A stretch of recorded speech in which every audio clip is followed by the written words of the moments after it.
Hello everyone, তোমরা সবাই কেমন আছো, কি করছো? নিশ্চয় আজকে তোমরা সরস্বতী পুজো তো ঘোরাঘুরি করতেছো। তো আমি যাইনি ঘুরতে, আমাদের বাড়িতে কালকে সরস্বতী পুজো হবে সকাল সকাল, তাই একটু কাজ করতেছি। সবারই নেমন্তন্ন রইল, আসবে, অঞ্জলি দেবে, প্রসাদ পাবে। তো তোমরা দেখো, আমি বাঁধাকপি কেটেছি, এই যে গাজর কেটেছি, এখন আলুটা কাটবো আর বেগুনটা কালকে কাটবো, কারণ আজকে যদি কেটে রাখি বেগুনটা কেমন কালো কালো খারাপ হয়ে যাবে। কালকে খিচুড়ি হবে আর ঘন্ট হবে বাঁধাকপির। এই যে আমি কাটতেছি, এই যে বটি নিয়ে বসছি। এই যে আমাদের মন্দির, এই যে এখানে সরস্বতী মায়ের পুজো হবে। বাবা ঠাকুর আনতে গেছে, আজকে এনে রাখবে, কালকে তো 10টার মধ্যেই শেষ। হ্যালো এভরিওয়ান, তোমরা সবাই কেমন আছো, কি করছো? নিশ্চয় আজকে তোমরা সরস্বতী পুজো তো ঘোরাঘুরি করতেছো।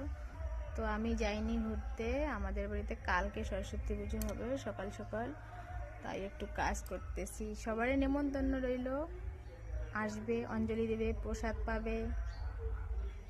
তো তোমরা দেখো, আমি বাঁধাকপি কেটেছি, এই যে গাজর কেটেছি, এখন আলুটা কাটবো আর বেগুনটা কালকে কাটবো, কারণ আজকে যদি কেটে রাখি বেগুনটা কেমন কালো কালো খারাপ হয়ে যাবে। কালকে খিচুড়ি হবে আর ঘন্ট হবে বাঁধাকপির। এই যে আমি কাটতেছি, এই যে বটি নিয়ে বসছি। এই যে আমাদের মন্দির, এই যে এখানে সরস্বতী মায়ের পুজো হবে।